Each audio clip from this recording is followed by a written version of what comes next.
السلام علیکم عزیز طلبہ، reader advance on line classes میں خوش آمدید۔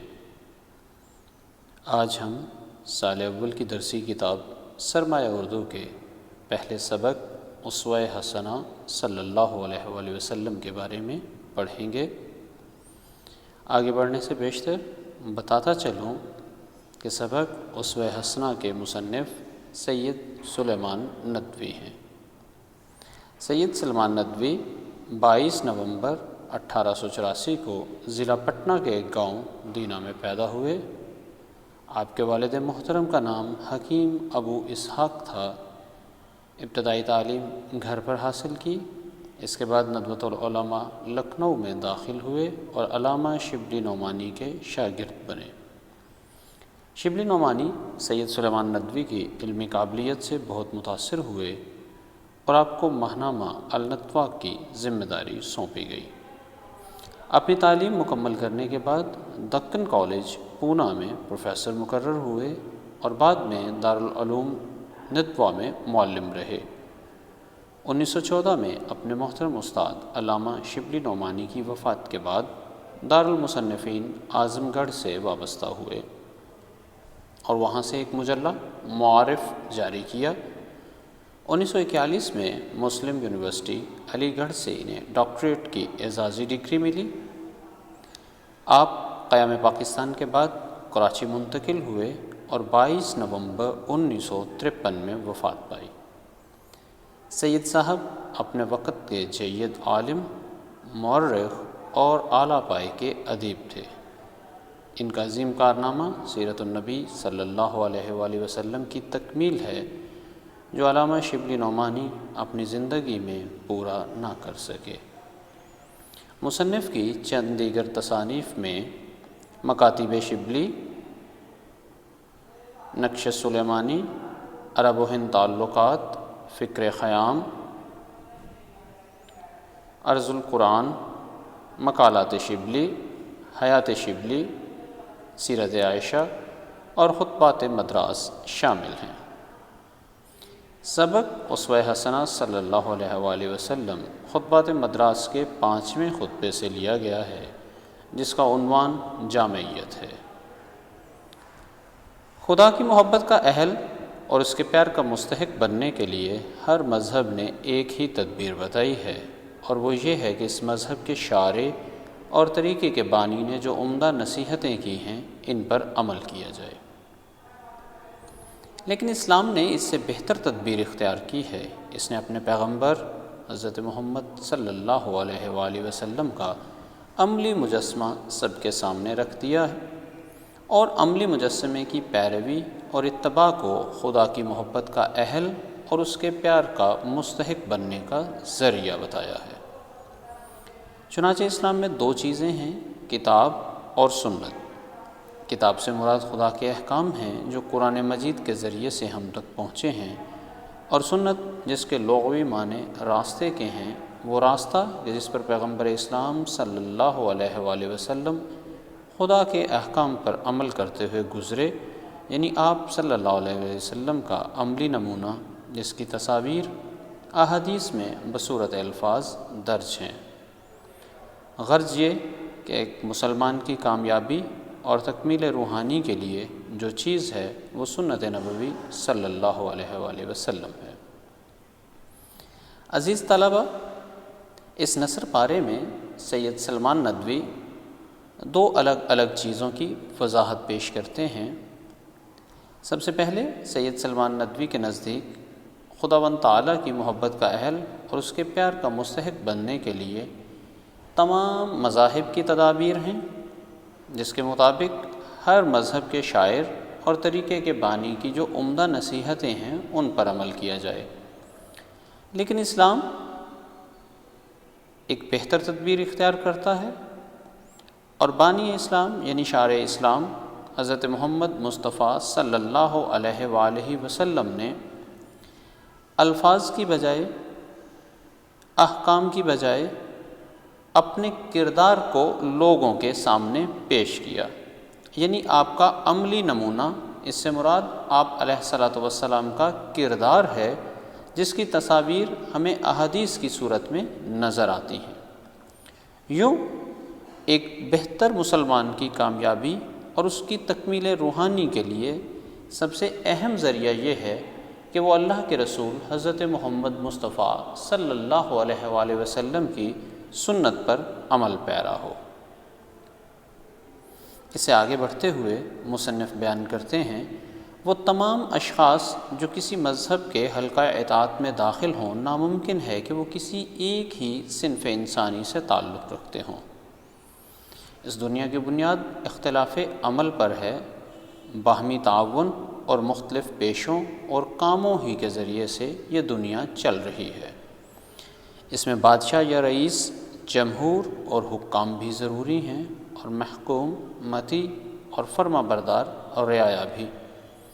امن و امن کے قیام کے لیے قاضیوں اور ججوں کا ہونا بھی ضروری ہے، اور فوجوں کے سپہ سالاروں اور افسروں کا بھی۔ غریب بھی ہیں اور دولت مند بھی، رات کے زاہد و عابد بھی ہیں اور دن کے سپاہی و مجاہد بھی، اہل و عیال بھی ہیں اور دوست احباب بھی، تاجر اور سوداگر بھی ہیں اور امام اور پیشوا بھی۔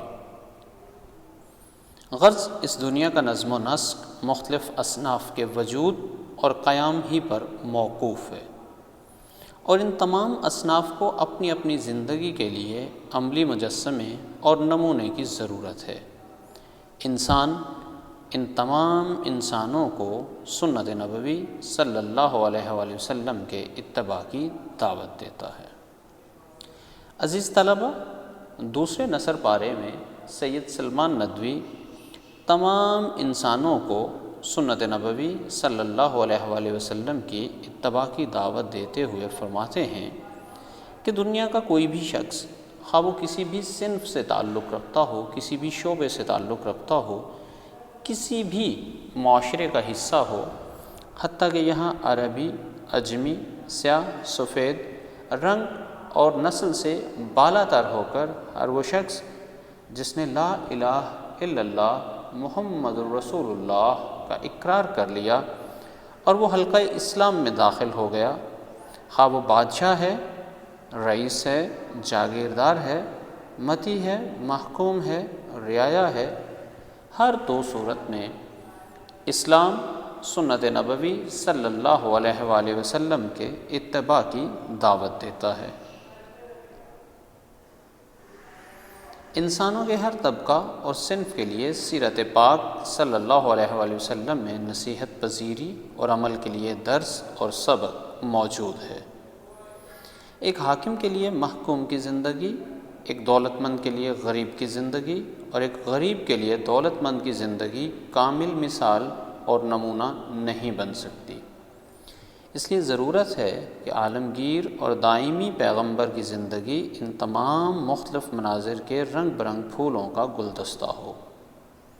ہم چلتے پھرتے بھی ہیں، اٹھتے بیٹھتے بھی، کھاتے پیتے بھی ہیں، سوتے جاگتے بھی، ہنستے بھی ہیں، روتے بھی، پہنتے بھی ہیں، اتارتے بھی، سیکھتے بھی ہیں، سکھاتے بھی، مرتے بھی ہیں، مارتے بھی، کھاتے بھی ہیں اور کھلاتے بھی، احسان لیتے بھی ہیں اور کرتے بھی ہیں، اپنی جان دیتے بھی ہیں اور بچاتے بھی، عبادت و دعا بھی کرتے ہیں اور کاروبار بھی، مہمان بھی بنتے ہیں اور میزبان بھی۔